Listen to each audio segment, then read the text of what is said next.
Nikupe nini ewe wangu kipenzi, cha thamani kama yako malezi. Amahoro Concert.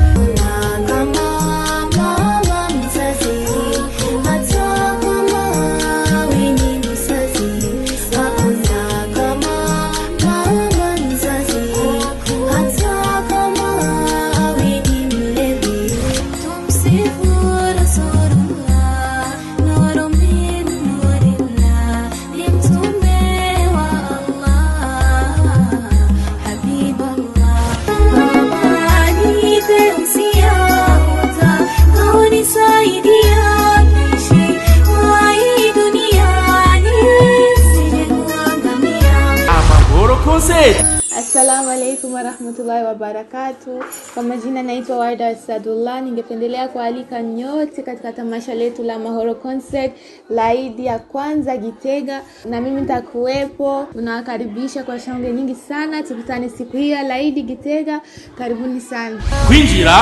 ukuze na mafaranga 3,000 byonyene, umwana muto na mafaranga 2,000 byonyene. Mwese murahawe ikaze, eka nimuze mwese tubumbatira amahoro n'umutekano mu gihugu cyacu cyiza cy'u Burundi.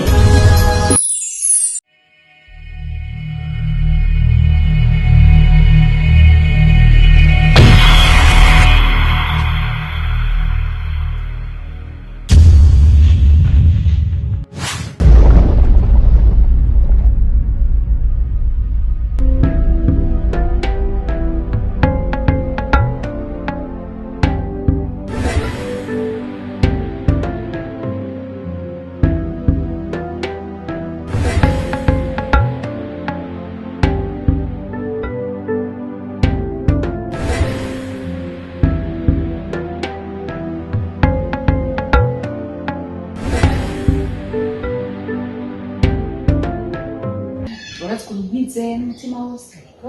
twarabagenzi kuba tukiri hari amagogwa yose nitwe babiri n'amabanga yacu irire nibanga ridasanzwe ntuzagire n'umurigire ntuzakire mpaka umunsi jenyene numva ko nshaka kujigajiga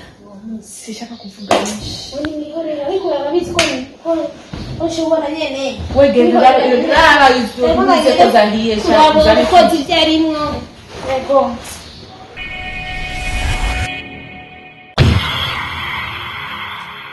Gitegeza nawe sawa ka urakomeye kuri ndashima amakuru yo mu rugo. Amakuru ni meza nyene bukeye Reka kumbisha mwana basiko tuyaga hari amajambo numva mu bantu, isaku, ibihuha, usohoka hanze, ugenda hanze y'urugo rwawe. Gizu kuri mwana ibihuha numva abantu bavuga mu quartier, nizo nkuru zikwiye kubera wewe. Ubwo kanzi ndakubarira kuri jewe kuba nararongoye kuri byadura, nararongowe nyene kugira byitse ngo narongowe mugabo je mugabo wapi ntiyaninjiye kubera iki ntari romantique nkuko genda bishaka. Wagenda kubwira aramwanse ubya Gerard ngo ni mugufi, kandi Gerard yari ifite n'inoti. Reka je nzi ko nzomukunda, nzi ko azonkorera utuntu nyene turyoshe tubereye umugore mu rugo, akanyereka urukundo, utujambo twiza nyene tungira akamaro. Kumbe nta kigenda, nta na kimwazi. Ngiriza rero ndakubwire mwana, rekana nizo saku z'abantu. Wewe ronderera ukuntu yogwana itongo, muve atakintu ufise, kubera numva ko bafise amatongo menshi. Barabifise atarata. Uce wironderera rero umuntu wikundira ku mutima afise inoti, kandi wenda kwizera uri umwana wo mu muji. Urazi ibyo niko bitangwa nabi. Ubwo ndabizi mwana, ndabizi. Wenda kwemera, ndakwemera kora ko mwana. Yego. Wico gikuga ndakwemera no kugeza kumuheba jewe, kandi n'ubu tari tubanye ndamucenga hirya no hino. Ukabigira ku mayere, none abantu bakubona gute wewe? Abantu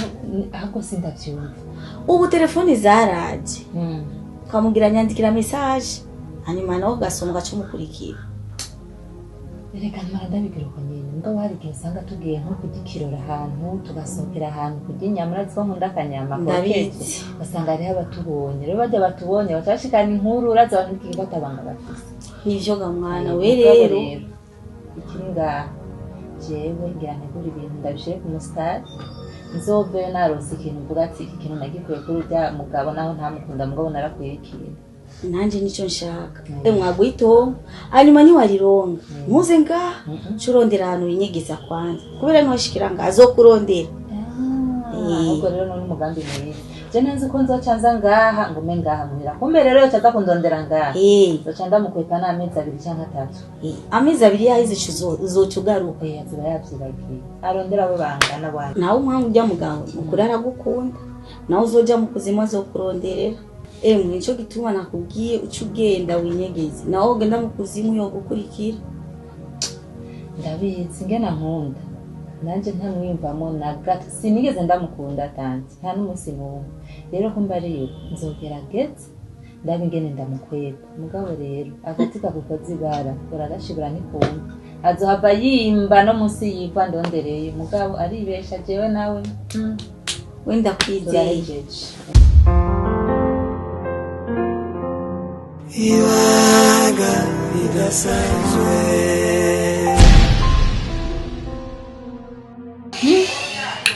Sharifa mbwira rero ni kihe kibazo ufise wambwiye muri telefone ngo ufise ibibazo ufise ingorane urazi ko je ndi nka mama wawe kuvyaye na difference ihari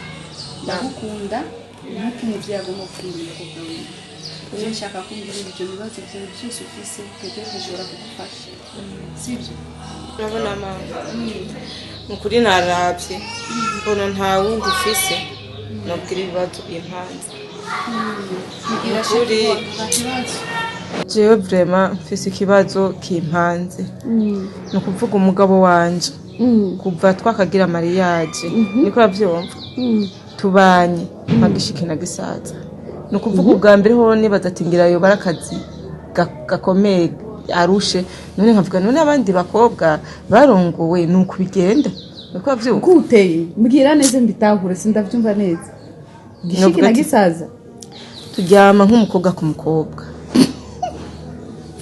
sama mdogo mbona unacheka kutwenzi none nibiki kata wundi gasha kutwenga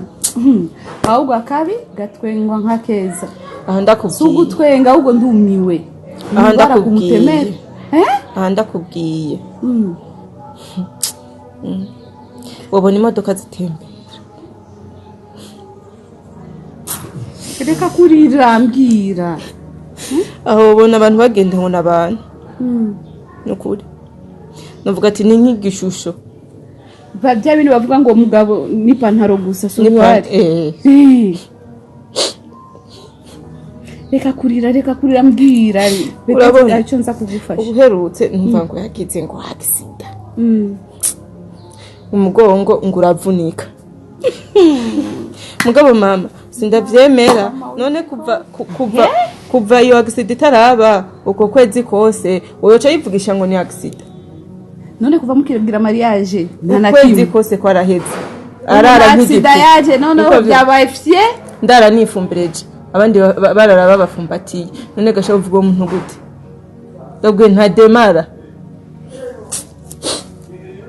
none wumva je nzoro nk'umuryango gute wumva nzo kungura umuryango gute nukuvuga turara kujya ko mukobwa n'umuhungu nukuri kwima urabona kujya abahungu bararanga umukobwa n'umuhungu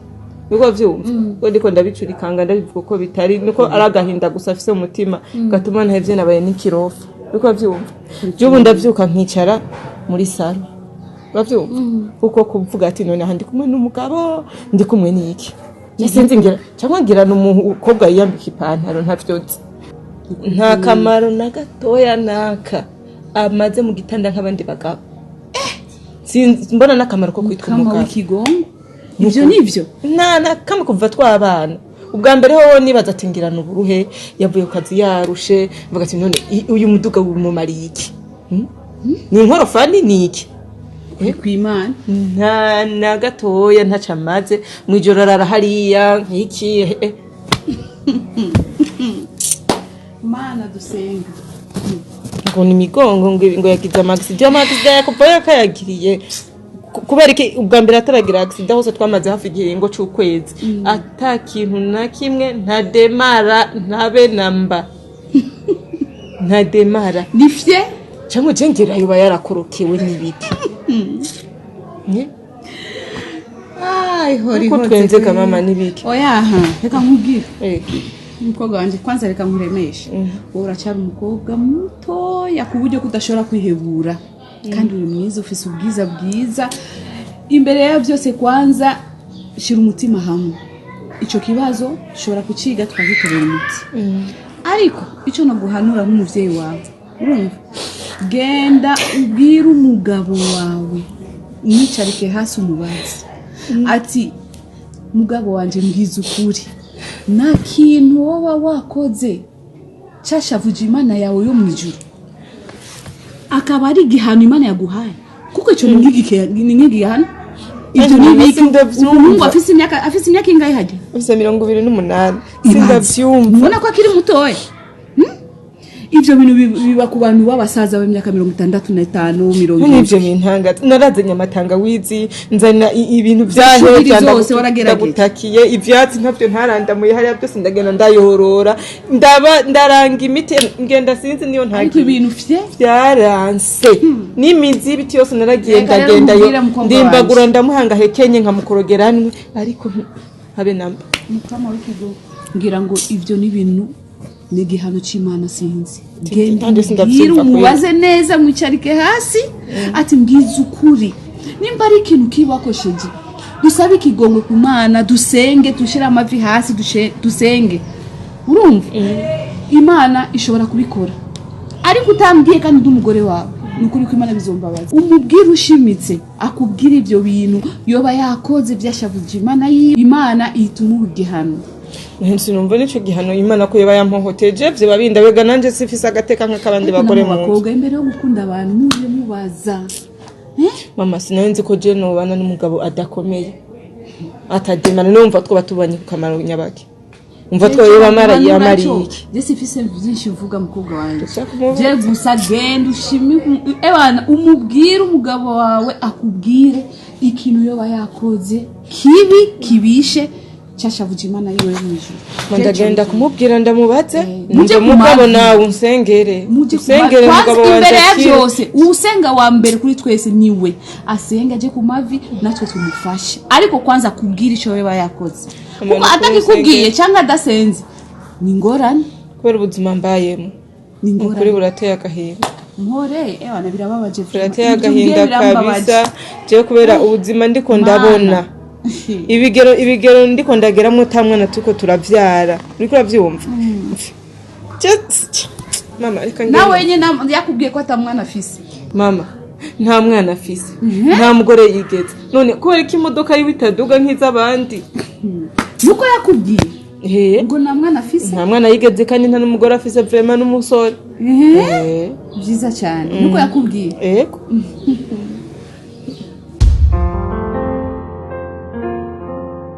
ibanga ridasanzwe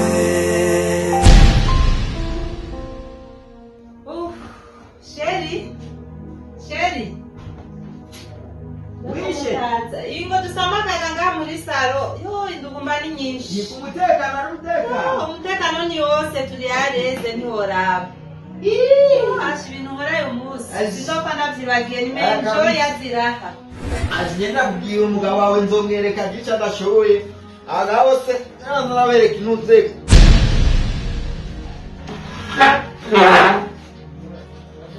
ubu rero sindagufasha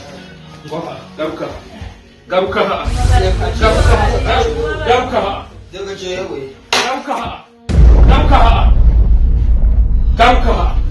ubu sindagufasha umugore wawe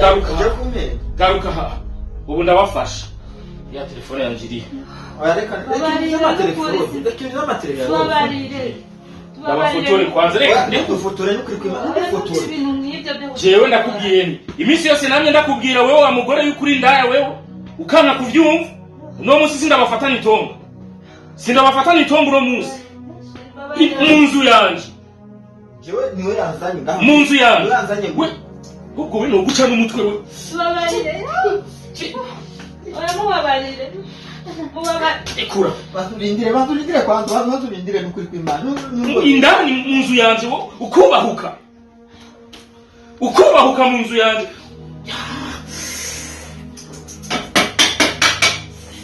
je numva nukuguca uyu mugore wawe we imyaka yose nakubwiye iminsi yose tubanye umugore w'indaya udashaka kumva kubahuka ukanzanira umugabo mu nzu yawe Byashitse paragisita sinzosubira. uyu mugore ni wa mugore kana bafotore nje n'ukuri kw'Imana bafotore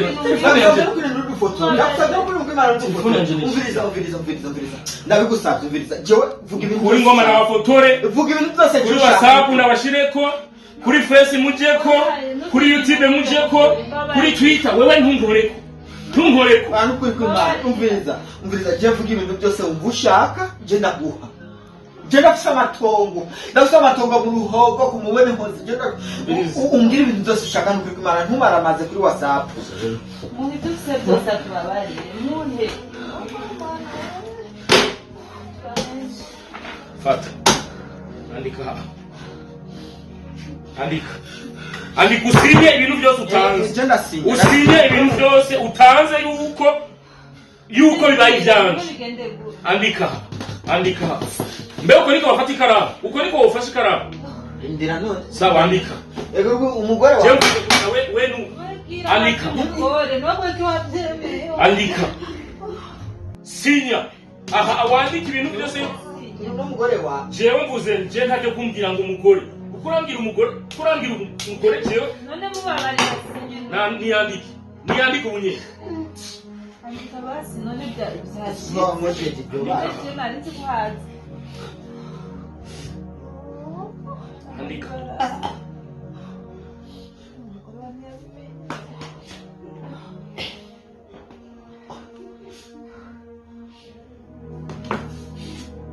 uriko wandika ibiki ko ntabona neza andika ibi kandi aza kubisoma neza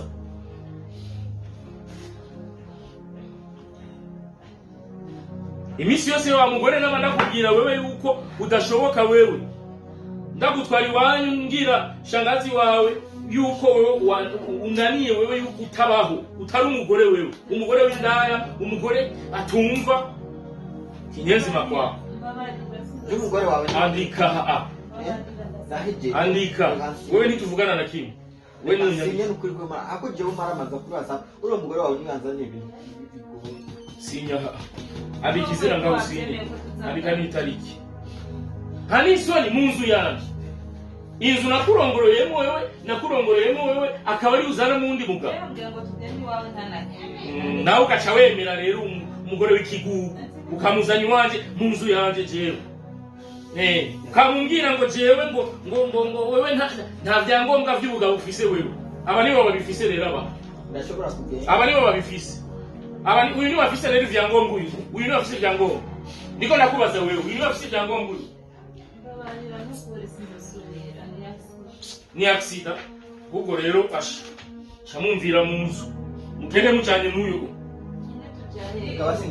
wambara ibiki winjire ugenda uko nyene kwanza ni Yesu meni gwanje isiga sohoka ugenda uko nyene arakugurira izindi jewe wanyise yuko ntari umugabo mvira mu nzu ahubwo ishavu ryanje n'ibidubu mvira mu nzu ugenda umugore w'ikigugu jewe ukanzanira umugabo mu nzu yanjye ku gitanda cyane ku imatera yanjye akaba ariyo ndagufatira hama ugaca wiyita yuko uri umugore niyo mpamvu wagumye umbwira ngo wowe nta byangombwa ufise genda rero hiyo nyene ndakwirukanye ugende hiyo ugende ugorerwe hiyo nyene ugire amagorwa ingorane zose zikubeko nanje gaha ndaronse sha aya n'amaparisera ndonse ngiye nanje kwiteza imbere muri ibi nyene kigore c'ikigugu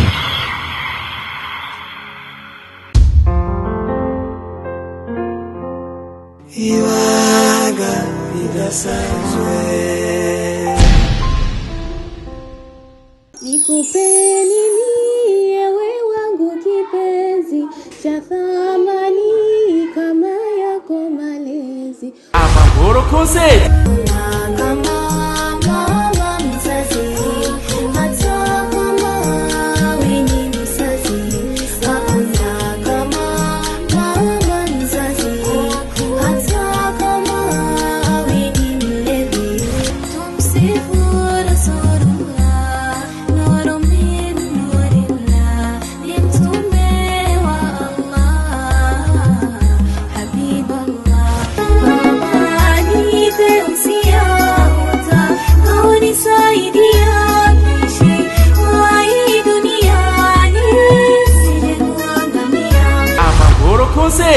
Assalamu alaikum warahmatullahi wabarakatuh. Kwa majina naitwa Warda Sadullah. Ningependelea kualika nyote katika tamasha letu la Mahoro Concert la Idi ya kwanza Gitega, na mimi nitakuwepo. Tunawakaribisha kwa shangwe nyingi sana. Tukutane siku hiyo ya Idi Gitega. Karibuni sana. Kwinjira uguze na mafaranga 3,000 byonyene, umwana muto na mafaranga 2,000 byonyene.